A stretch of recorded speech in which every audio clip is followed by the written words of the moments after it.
Hey everyone, and welcome to Almost Cancelled. I am Peter, that is Connor, and we are going to talk about Season 1 of Iron Fist. Now, this is going to be a spoiler-free season overview kind of thing. We've finished the whole show.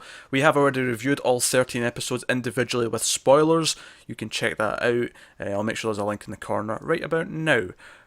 But this is going to be us talking about the season as a whole, whether or not you should watch it, or the sort of the long-term goods and, well, goods. Lots of The, bad. Lots of bad. yeah, what pays off and what doesn't, basically. Nothing is the answer as to that Yeah, question. yeah. Nothing pays And off. as to whether or not you should watch it, absolutely not. Don't waste No, your time. you shouldn't. And it's funny. Every time like a superhero property comes out and there's like a sort of negative critical reaction, there is this kind of thing that happens where there's the defense force. There's the wait, what were the critics saying? This isn't that bad. You know, we've seen it with Batman v Superman, which was terrible, and that one, of course, is very specific to us in the sense that we're DC fans. We like Batman, we like Superman, we like all these characters, and we hated that movie because it was a bad movie and it Yeah. mistreated the characters. Now, I don't necessarily know if this has mistreated the characters because I've never read an Iron Fist comic book. I couldn't tell you. But here's the bullet points of what's wrong with this show. Oh, this could be a long list than you're expecting, folks. Number one, Danny Rand, played by Finn Jones, is unlikable. He isn't even approaching tolerable. After a few episodes of this show, he started to become so annoying, and I hated the sound of his voice so much. Not because he has an annoying voice per se, but because he's very whiny, he's very repetitious, he constantly repeats the same phrases, and he is this kind of like rich boy who does not accept that there's rules, that there's anything like anytime anyone suggests anything, he just raises his voice and says, "No, I must do this," or "No, this There must is happen." there is a point where he basically goes, "It's fine, I'm rich," as a genuine defense for something. Yeah, It's on top of that, he is very, very rarely actively heroic. He's very selfish in all of his motivations. It's very like, oh, I want this and I want that, but he's at the same time extremely hypocritical in the fact that he talks about duty and and honor, but he doesn't have any of these on things. top of all that, he's an idiot. Yeah, absolutely. He's an absolute idiot. He trusts people who he should clearly not be trusting. He doesn't realize. I mean, very quickly on, there's the opening sort of plot of the show is that he's supposed to be dead when he was a kid, and he's back, and people have a trouble believing that it's really him. And the amount of time it takes him to actually realize that I should start saying things that only I would know is baffling. It is It is. baffling. It's infuriating. Our episode 2 review was anger Oh, just I was throughout. physically shouting at the screen during the episode. Yeah, it's unbelievable. And Yeah. then we mentioned him being repetitious with his dialogue. That actually goes for the whole show. This is bullet point number two, is that the show, and it gets worse as it goes because as it goes, there's more to repeat.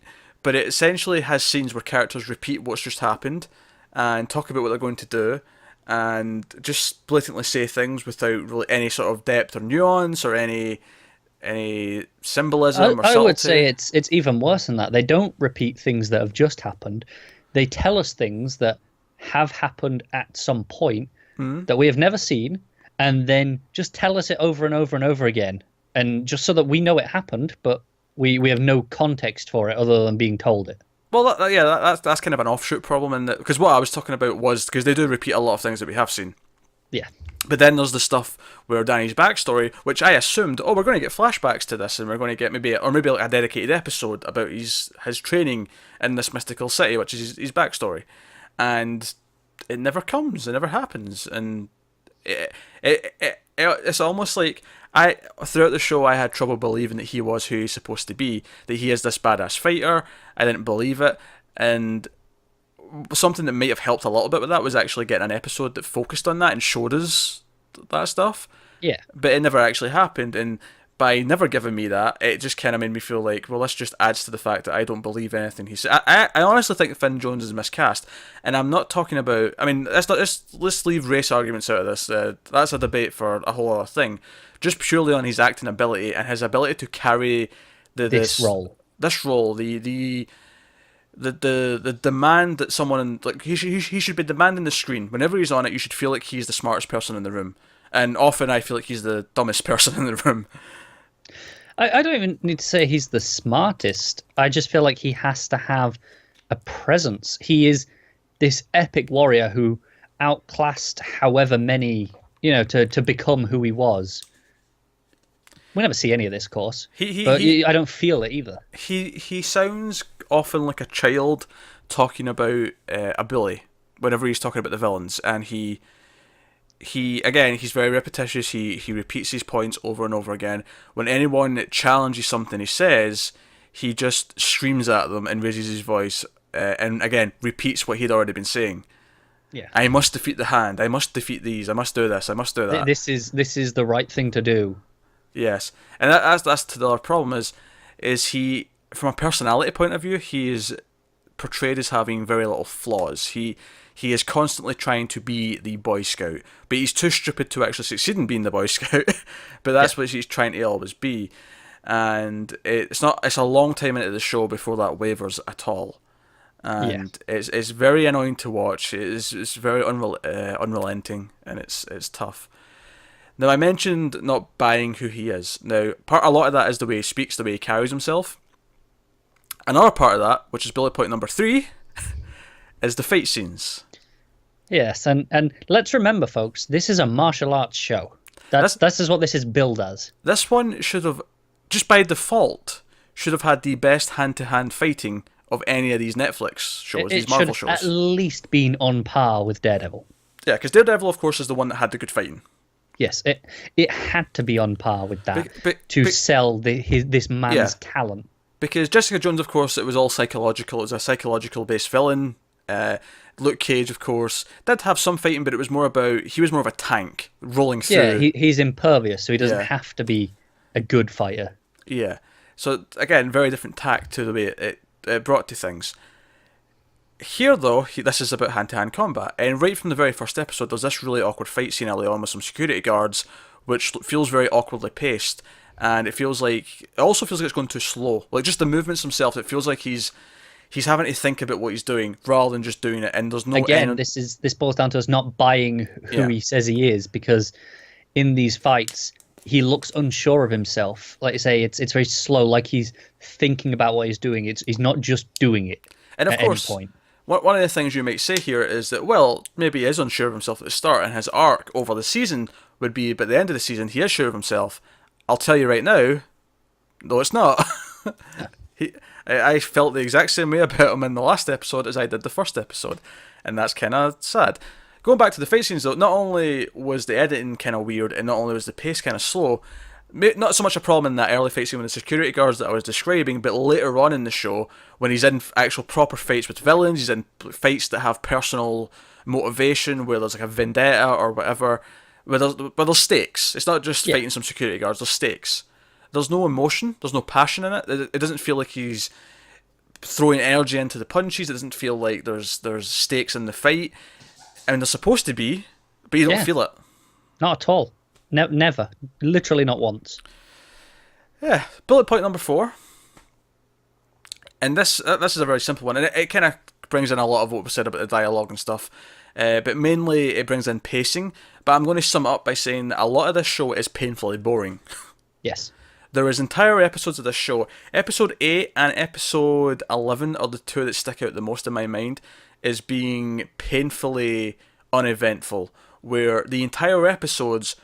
a good 90% of both of those episodes are nothing about talking about how they feel, which, by the way, if you're writing a script for a movie, a TV show, you don't actually have your characters blatantly say how they feel, or very rarely you do, because that's uninteresting. You show how they feel with their actions, with maybe they say something else, but you can tell from what they said how they feel. Having a character actually say, I feel angry, is boring and soap opera level. Yes. But having a character say, I feel fine, but you can tell they mean they're angry, is depth. That's good writing. That's interesting. Yeah. Because you're reading them and going, you're lying.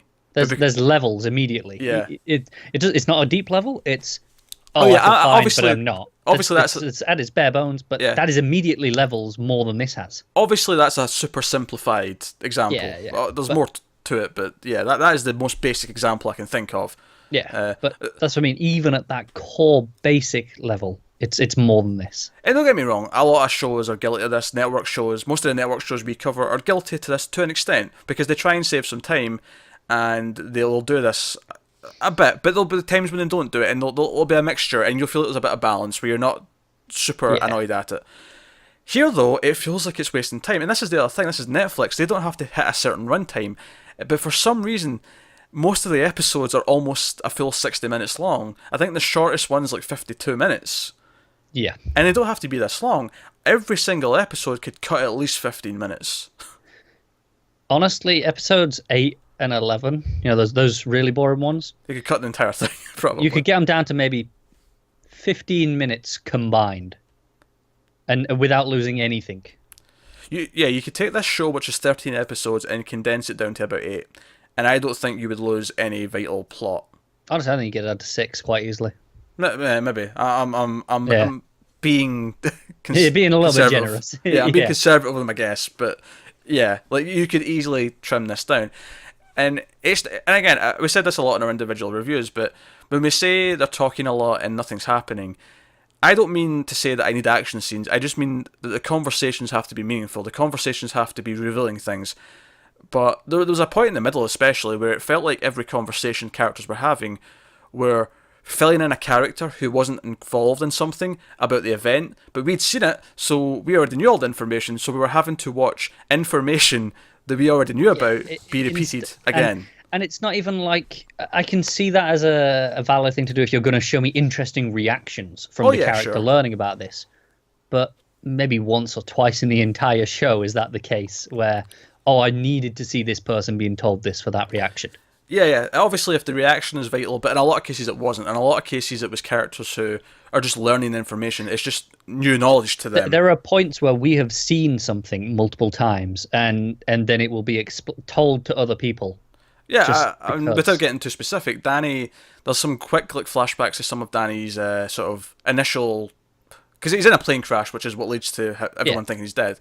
And there's some flashbacks to the plane crash. And we see this like 2 or 3 times in different pieces here or there. And then we get to a certain episode halfway through the season, and he tells this entire story to someone, and we hear the whole thing. And we didn't need to. There was not a single... there wasn't a shred of information throughout all that thing. And what really annoyed me about that more than anything is there's a couple of moments before he tells them that played just fine, and I'm like, oh, this is happening. He feels this way because of what we've seen. Exactly. It's like, well, we know what's going through his head already. Yeah, we understand his feeling here.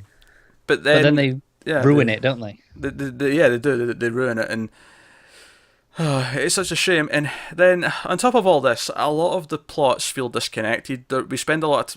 Some of our main characters are the Meachums, which is a sort of they were business partners of Danny's father. They kind of like run his company, which has his name, Rand Industries. And a lot of the show is the family drama between the brother and sister who run the company and the father of them, who is believed to be dead but is secretly not dead. And that's not a spoiler, that is like episode 1, that is premise of the show. He's around the whole thing. So a lot of it is soap opera drama stuff. It's families, people are dead who are secretly dead, you know, people are keeping secrets from each other and suspecting their secrets being kept. There's a lot of it feels very soap opera level surface stuff, to the point where there's a couple of revelations throughout the show that play like reveals in a soap opera. Oh yeah, absolutely. That's how they feel. That is the level of writing, and there is times when you feel like almost the full hour of a show has been this kind of thing. And when you don't like their plot and you don't like what Danny's doing, there's not much left for you, is there? Yeah, you're pretty much done. And it's not even a case of, like you said, they are so disconnected. These plots run parallel for like 5-6 episodes at a time, with no basis for how one is affecting the other. Like they just go, oh, hang on, these were supposed to connect. Quickly, let's fix it. Yeah. And much like the other Marvel Netflix shows, it actually gets worse in the second half. Yeah, it does. Which is a real shame, because the first half is already bad. And by the time we got to episode 10, we were just desperate to be over. We were throwing in the towel at that point. We were ready to finish. And it gets, but it does this thing where it introduces like a new villain, a new threat for the second half. It does that again, and we've seen that in other shows, these other Marvel Netflix shows. Not in all of them, but in at least two of them that I can think of off the top of my head. Two of the seasons did this. And both of them suffered for it. Yeah, both of them did. Both of them legitimately suffered. But they've all had this thing where all of them could have cut a couple of episodes, but I think we've said that about every single one. This definitely could have cut more than the others. It could have. It absolutely could have. Honestly, there's nothing worse than a TV show when you start to feel like it's spinning its wheels and it's wasting your time. And when it's a show like this on a streaming platform where they get to dictate this kind of stuff, I think it's even more egregious that it's designed to be binged, because when it's spinning its wheels and it's week to week, you go, okay, maybe next week will be something better. Like you go, okay, there's something going on this week, whatever. But here, when they go, right, people are going to sit down and watch this in a couple of sittings, they still manage to go 4 episodes where it's spinning its wheels with nothing happening. And it's just, how do you go that long with nothing? Yeah. It's almost impressive how far they can go with nothing. Yeah. Honestly, again, to go back to the point, I don't think I ever finished my point at the start when I was bringing up people defending it. But like, I don't understand it. I'm baffled that people are defending it, and it baffles me when people defend Batman v Superman. And the thing is people say, "Oh, the reviews were saying it was this, the critics said this, and it's not that bad." Honestly, I think it's exactly as bad as the critics were saying for the first half, and then it got worse. Yeah, and obviously the critics only had the first half available to them ahead of the release. Yeah. So what they were saying was accurate for that half, but it's definitely worse after that. It got worse after that. It is a shambles of storytelling. It is mundane, it is dull, and it's impossible to care about almost anything. Yeah, I think I would say my next point would be, much like Danny himself, the entire show is utterly directionless. It never knows what the story is. We touched on here how it introduces a villain, but the villains, they kind of just come in and out. They never mean anything. It's all of a sudden this is an important player in the game, but then ultimately... I think ultimately the way to describe how we felt about this is that we got to about episode 4 or 5 and we're like, what's the point of this show? Where are we going? Like, very early on in all the other shows, we talked about how, this is about Jessica and the Purple Man. This is about Luke Cage is a Western and he's the reluctant hero who's going to do this. We didn't really know what Danny's story was, like 5 episodes in. We were not that Frankly, sure. I don't think I knew what it was going to be. Like, right, if you look at our episode 12 review, the second to last one, you can see me say, we finally know what the end game is. And it shouldn't take us till the second to last episode to realize where this is going as a story as a whole. It's because it changes multiple times. It's just when you think you know what it is, it's like, oh, here's what it actually is. Or no, maybe it's this. And it's like you say, the villains come and go. We think one person's the villain. We then think this person's a villain. Then this new person's introduced. We think he's the villain. And it keeps going. And the problem is that as much as you're saying, well, isn't that part of the fun of the show? You don't really know who the true villain is. Like, not really. It's not a fun, like, who's the secretly the villain? Because they're all obviously villains. Just none of them feel that important or personal. And the one who's supposed to feel personal just feels weak. Like, by the end of the show, I didn't really care because it felt like it was on the back burner for a lot of time. It felt like it wasn't that important. And add all this together with Danny's stupidity and not realizing certain people are villains when he absolutely should have.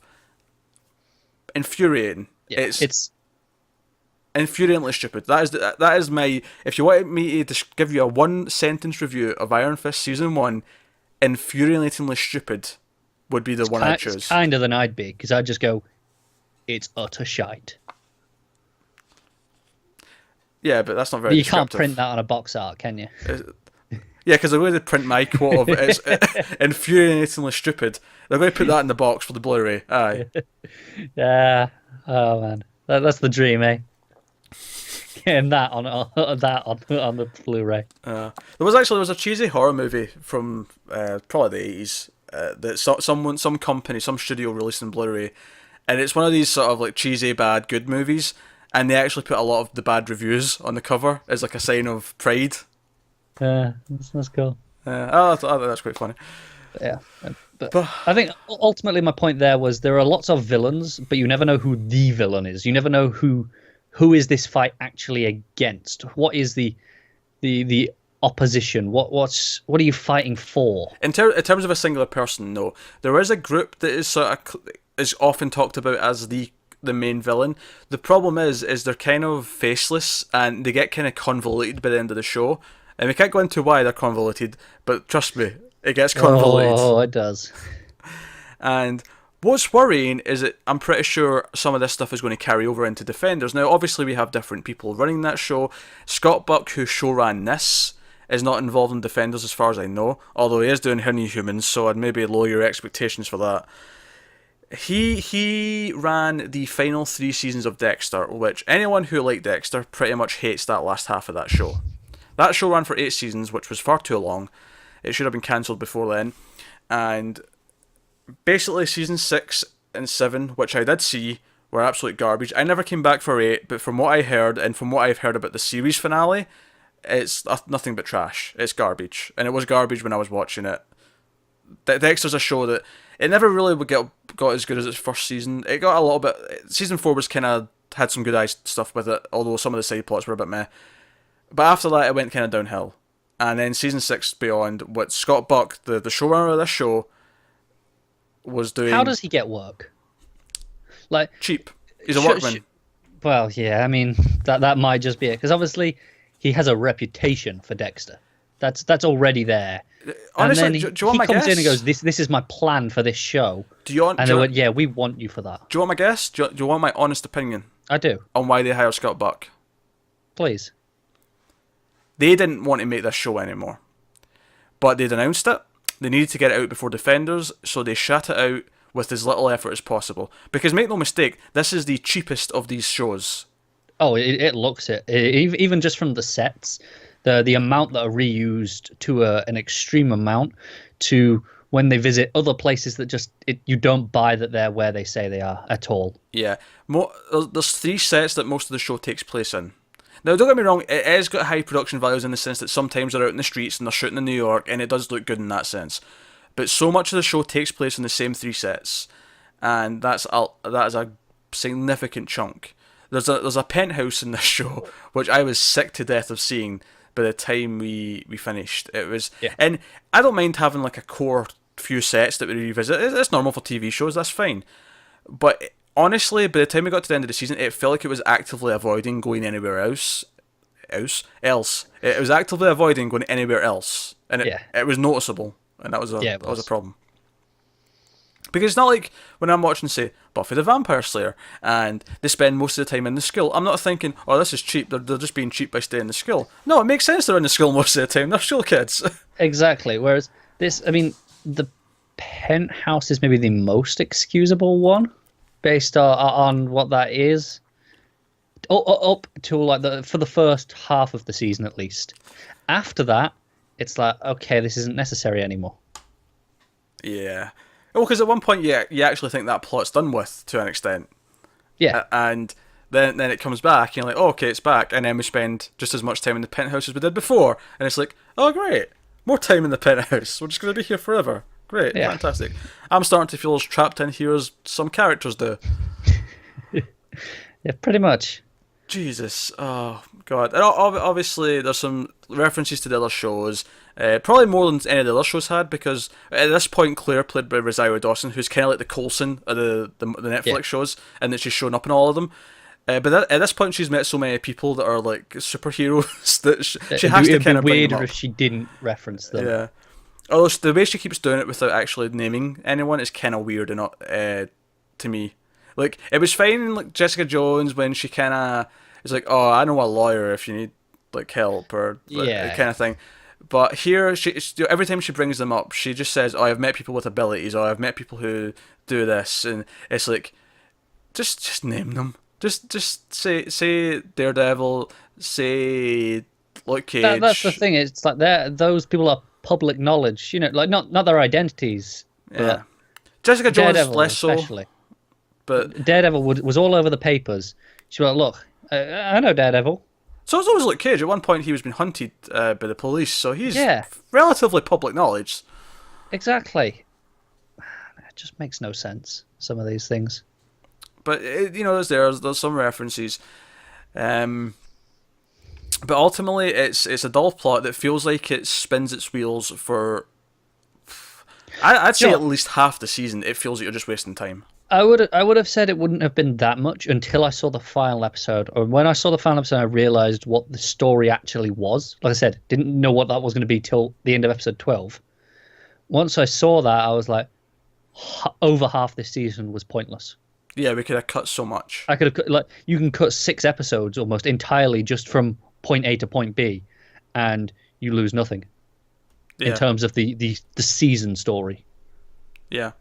And there were certain things where I remember, oh, maybe this will come up later and it'll be justified that they did this. None of it did. No, not once. None of it did. It was sloppy writing. The writing's the worst part. I mean, the writing plus Finn Jones, but Finn Jones is made even worse by the writing because they write Danny to be this. Yeah, he idiot. hasn't got that much to work with. I still think he's miscast though. I agree. He's too much of a sort of frat boy looking guy. He's got no attitude to him. He's kind of too just casual. And I don't know. maybe, and if that's the, every time he mentions Kunlun, every time he mentions like the legend of something from Kunlun, like the dragon or the whatever, Yeah. and he starts talking about chi and stuff, it just feels goofy. And when he starts doing movements, it feels goofy. They don't shoot it the right way, they don't present it the right way, and it just doesn't land, and it's a shame. But honestly, I think they shut this out because they had to get it out before Defenders, and they didn't really care as much. I honestly think that. Which really hopefully means no season 2 because I would they're hope like, that. we don't care anymore. Keep Danny, that's fine. I don't really like him, but fold him into Luke Cage. Have Heroes him for play hire. off. Yeah. Yeah, have him play off Luke, and maybe he'll be more interesting 'Cause- because of who he is and Luke's attitude to things. Maybe that could actually be interesting. Because they're supposed to be best friends in the comics, and Yeah. if so, putting them in the same show just kind of makes more sense anyway. And Luke Cage is much better than Iron Fist, so put him in Luke Cage as a supporting character, have them become friends, and just do that. Because Yeah. I really don't want to watch more of this, and write him better. But I mean, the writing is the one thing that could get better in Defenders with him. Yes. It'll actually be impressive if they. Cause it's funny actually because I really don't like Captain America: The First Avenger. I think that is out of the Phase 1 movies is the weakest movie. Well, I agree. I still think that actually. Iron Man 2 is not great, but the First Avenger is still worse for me. And some people disagree with that, but for me, like Captain America was so much better in the Avengers. He was just better written, and it made more sense to me. And I'm wondering if when we watch Defenders, it'll feel that way with Danny. What I really want to know is once you put him in there with better writing and maybe better direction, is Finn Jones better? Can he sell me on the role more with better direction? And I don't know. I'm hoping. Only one way to find out. Yeah, and maybe it's a fool's hope, but there we go. Honestly, it looks like we're getting another 2 shows this year because it seems like Punisher's already shooting. There's already been set photos, and it feels like it's been shot far too way in advance. And when I say there's been set photos, I'm talking like 2 months ago there was set photos. Yeah, we So- had the whole thing with the skull on his shirt.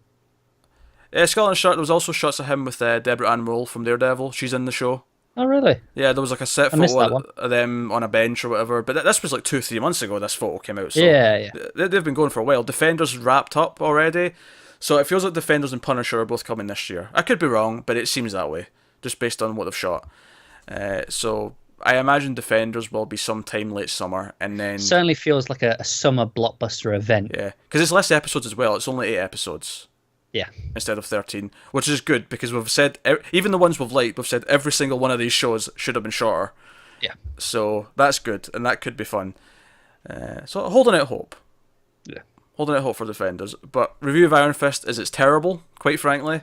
I don't even want to sugarcoat it. First half of the reviews, if you watch our individual reviews with spoilers, for the first few episodes, we're trying to be positive, we're trying to look for things we like.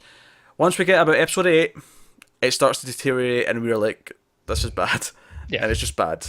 And it just we got more hostile as from that point on. To when we got to the end of the show, we were just tearing it to shreds. Yeah. It sucks. It's easily the worst of the Marvel Netflix shows. It is. Easily. It's no competition. And I really did not like the last half of Daredevil season 2. No, but at least that had 4 great episodes. It did. Those first 4 episodes were fantastic. Exactly. But even that second 2/3 of Daredevil was still far, far better than the whole of this show. I don't know about far better, but better, certainly. Well, I thought it was far better. At least the acting was half decent. Oh yeah, sure. Sure, but I'd have to go back and watch it again to make that statement. And that's not something you want to do. I don't know. Yeah. I feel like if I ever rewatch Daredevil, I'll watch season 1, I'll watch 4 episodes of season 2, and then I'll go on to Defenders or season 3, whatever the path is. Yeah. Because to hell with most of whatever. Yeah, I'm never touching an episode of this season again. I mean, maybe season 2 when it comes out, I suppose I'll have to, but I'm never rewatching this season. Oh god. There you go. That's Iron Fist season 1. That is our spoiler-free kind of discussion about it. Let us know what you thought of the season if you've seen it in the comments below. Like and subscribe and all that stuff. It helps us out a lot. Get us on Twitter at mailed_fuzz for channel updates. Individual Twitters are on the screen for everyday ramblings. But that's us, guys. That is Iron Fist. That is done, and we are very happy it's over. So, thanks for watching, and we'll see you next time.